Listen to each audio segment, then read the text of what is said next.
Assalomu alaykum. Kanalimga ko'rayotgan aka opa-singillar.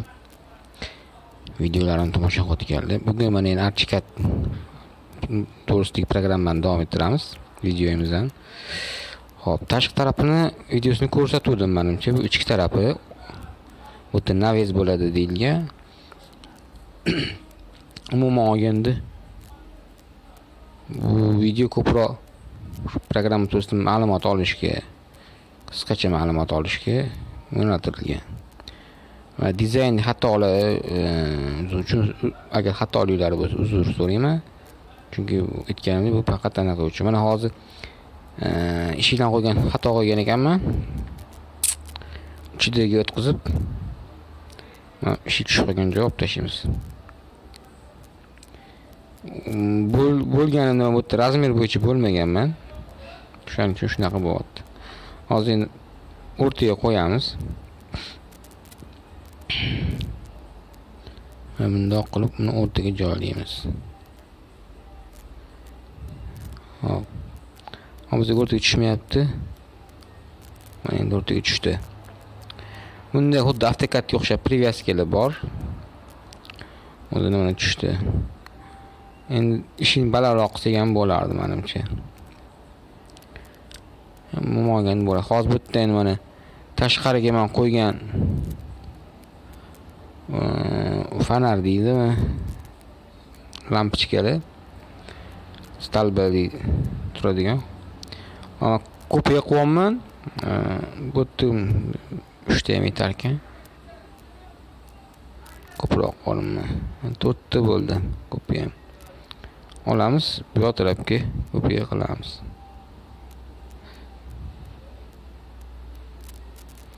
Mana. Bo'l. Bu tarafiga ham kerak bo'lib qoladi. Qo'lini ichki tarafida, u tomonda ham bu tomondan yaratgani yaxshi. Xo'sh. Mana chizildi, lekin menimcha shu yo'lagim o'rtadagi yo'lagim kichkinaroq bo'lib qoldi. Mana bu yerda 3D da ko'rish mumkin. Bu qulayligi shunda. AutoCADdan shunisi qulay. Chizgan narsangiz bu yerda olasiz. Tekstura berib olamiz. Hammasi bir xil bo'ladi. Asfalt bo'ladi. Xo'sh. Endi yana bu tarafga ham bitta olamiz. Kopiya qilib bu asfaltdan mana. Oldindan aytishim kerakki, bu detalni qilib yasalmayapti. Klient so'raganda bizga faqat ko'rinish bo'lsa bo'ldi dedi. Va vaqtimga qarab imkoniyatimdan kelib chiqqan holatda tezkor variantida yasamoqman. Shuning uchun unaqa bir chiroyli chiqmayotgan joylar uchun oldindan uzr so'rayman. Hozir biz bibliotekaga kiryapman. Bibliotekadan daraxt qo'ymoqchiman. Biron bir daraxt. Maqsadimiz daraxt qo'yildi. Bu daraxtni o'zining tayyor bibliotekasi bor yoki internetdan olsak ham bo'ladi. Ikkita yetadi. Bu yoqqa ko'piya. 4 ta ulug'ini olib tanlab bu tarafga ko'piya olamiz. Endi hozir daraxt qanaqa ko'rinish, 3D ko'rinishda qanaqaligini ko'rishimiz kerak. Oy, astag'firulloh. Bilmadim, bu ikki ko'rinish ekan, ikkita ko'rinishda ekan. Hozir men render qilib ko'ryapman, sababi renderda balki 3D bo'lib chiqar degan xom hayolim bor ekan mana. O'chirib qo'yamiz buni. Saqlanib qolish shart emas. Daraxtlarni tanlab boshqa daraxtlarni qo'yib yuboramiz.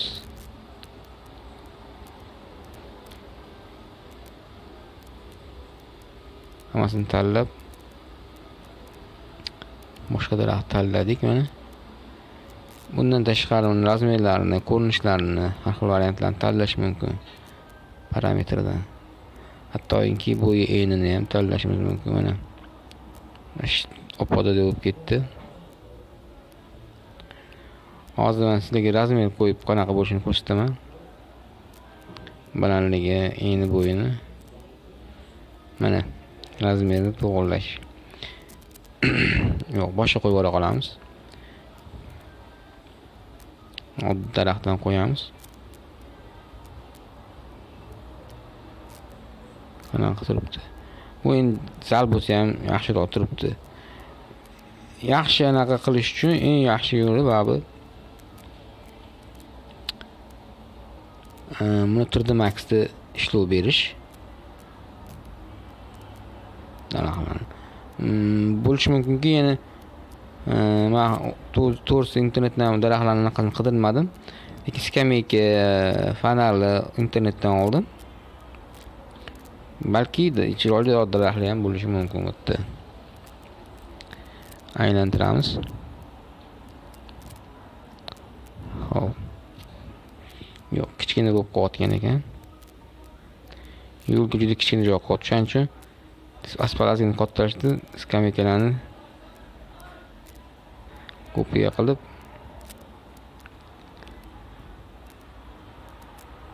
yana kopiyaga bosamiz. Shunaqa qilganimiz qulayroq chiqyapti. Ko'rishingiz mumkin, 3D'da anaqa tushdi. 6 ta skameyka. Endi o'z ichkariga shartmi skameyka ishxona bo'lsa bo'ladi degan anaqa. Hozir AutoCADda bo'lardi shunaqa narsa, kopiya qilib turib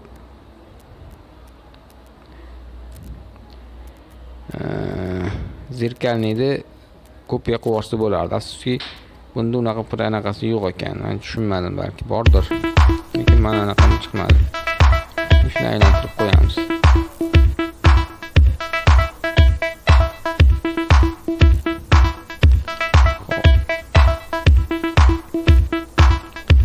Odamni qo'shamiz. Odamni qo'shdik. Va bu yerda kiyimlarning rangini, odamning rangini to'g'rilash mumkin. Odamni tushdi. Uni kopiya qilamiz.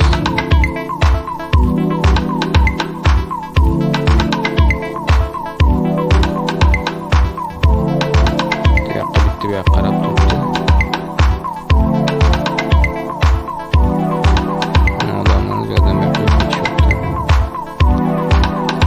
Sal realistik ishlash uchun.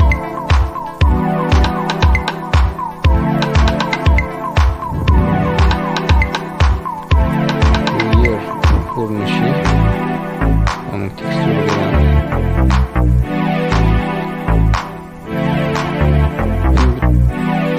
bu anaqa teksturni qilib bo'lamiz.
yoqadigan narsa topilmasa boshqa saytlardan qidirishingiz mumkin. Mana shu saytdan ham aynan AutoCAD uchun tayyor zagotovkada bor ekan.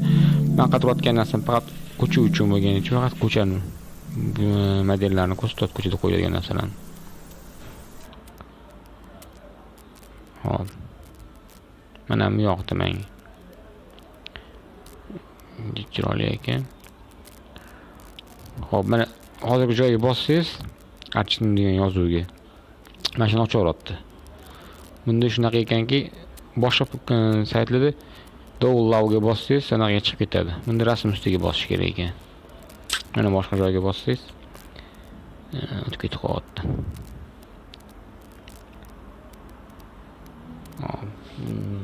Ma'lumotlari mana endi o'zgarib ketdi. Davolov. Hop, ungacha mana render tugadi. Nomini yozamiz, saqlanib qilamiz.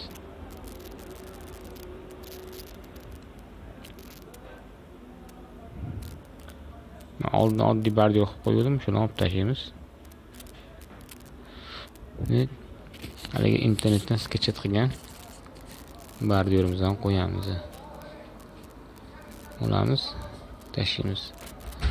Faqat ko'rib turganingiz ancha katta. Ham katta. Nastroykadan to'g'ri bo'ladi. Bordyur umumiy inshootdan ham katta bo'lib ketgan. Mashinalardan katta. Razmer berayotganman uchun notor bergan, chunki men chizimim aniq razmer bo'yicha. Keyin men santimetrga o'tkazdim. Bu balki millimetrda bergan bo'lishi mumkin. Mana hamma razmerni to'g'rilasangiz bo'ladi. Bu eni balandligi.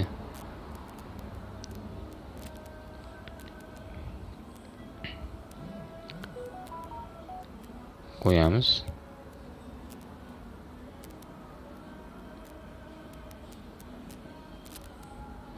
Sal cho'zilib qoldi. Aslida bunaqa bo'lishi kerak emas edi. Endi bu ko'proq ko'rsatish uchun bo'lgani uchun to'g'rilab o'tirmadim. Qo'yib chiqamiz. Korrektorga qilamiz.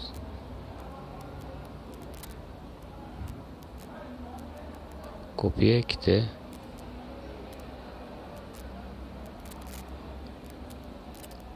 To'g'rilab chiqdik, endi buni ham render qilamiz.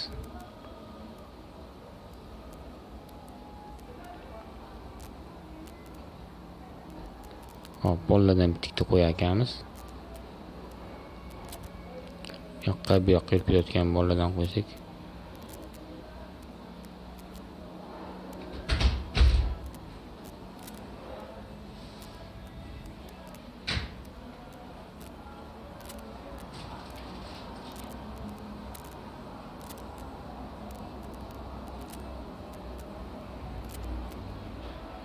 Bir xil bo'lib qolmasligi uchun odamlar chunki ko'chada bir xil yurmaydi.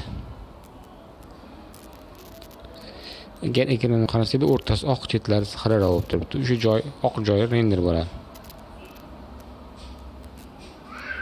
Kamerani qo'yib oldik. Ketdi. Shu bilan video tugadi. Hammaga rahmat.